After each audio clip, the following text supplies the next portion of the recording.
Bonjour. Les quotidiens parus ce vendredi 18 août 2017 s'intéressent à plusieurs sujets. Réumi Quotidien, à voir en mode électronique sur réumi.com, se penche sur le contentieux citoyen contre l'État et barre à sa une. Y'en a marre et compagnie se trompent d'époque. Le journal du groupe Promo Consulting indique que la résistance contre Macky s'organise en 2019. Y'en a marre ne se limite pas à Macky Sall. Le mouvement s'en est pris aussi à Abdoulaye Daouda Diallo, renseigne CB dans son go.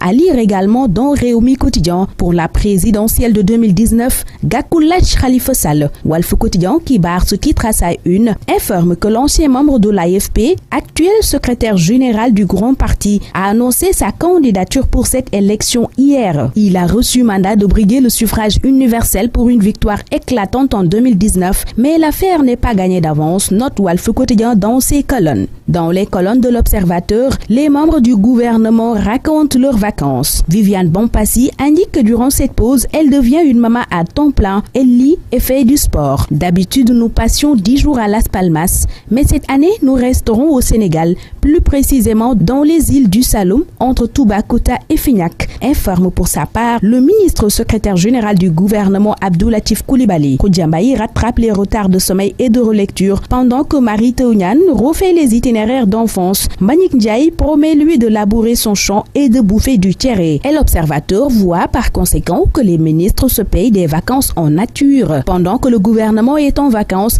la guerre des Troyes se déroule à l'UMS. Enquête nous apprend en effet que l'élection du président de l'Union des magistrats du Sénégal est prévue ce samedi. Ce journal dresse le portrait des 3 candidats que sont Souleymane Teliko, Magatte Diop et Mariam Gueye. 3 candidats en fauteuil, titre pour sa part le quotidien, qui nous fait part aussi de l'AG de renouvellement de l'UMS prévu demain. Souleymane Teliko et Mariam Diop Gueye défient Magatte Diop, note le journal de Madiambal Diagne. Direct Info voit pendant ce temps le vent de l'apaisement souffler dans le maquis. Ce journal se penche sur la liberté provisoire accordée à Serigne Assane Mbacké, Ouleye Mané et Ami Collé Dieng. En ces libérations d'Ami Collé Dieng, Pendaba et compagnie, Walf Quotidien voit une reculade du pouvoir et donne les raisons de celle-ci à sa page 2. Dans Réumi Quotidien, Maître Ciré Clédor Ly, avocat du maire de Dakar, estime que le juge d'instruction ne peut plus maintenir Khalifa Sall en prison. Dans Enquête, Maître Ciré Clédor Ly avance le statut de député de son client et réclame sa liberté d'office. Maître Ciré Clédor Ly et compagnie exigent la libération d'office de leur client, note aussi l'Observateur qui parle de grande offensive des avocats de Khalifa Sall. Libération s'intéresse au bras de fer entre Millicom Wari et sa Télium et compagnie. Ce journal rapporte des révélations sur les 2 missives de l'opérateur à l'État et indique que Yerim Sow et compagnie consignent 85 milliards de francs CFA pendant que Kabirou Mbodj brandit son financement. Et si Millicom s'entend avec une entité autre que Wari, l'État ne pourra que suivre si on en croit Abou Abel Thiam, responsable apériste et président du collège de la IRTP qui s'entretient avec Vox Populi. Et si on en croit là, c'est bientôt la fin de l'idylle entre Yerim Sow et l'État du Sénégal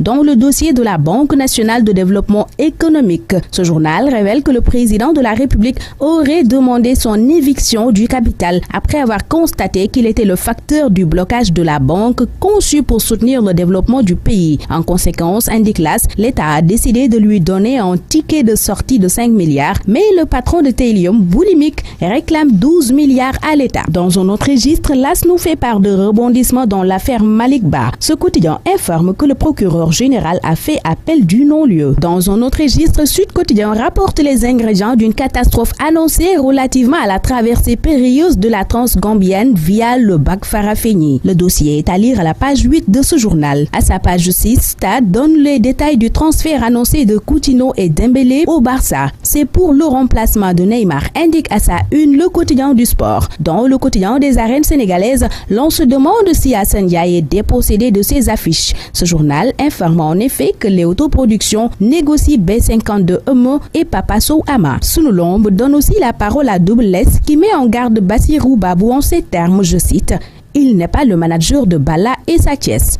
Fin de citation. Fin aussi de ce tour des quotidiens. Bonne lecture à tous.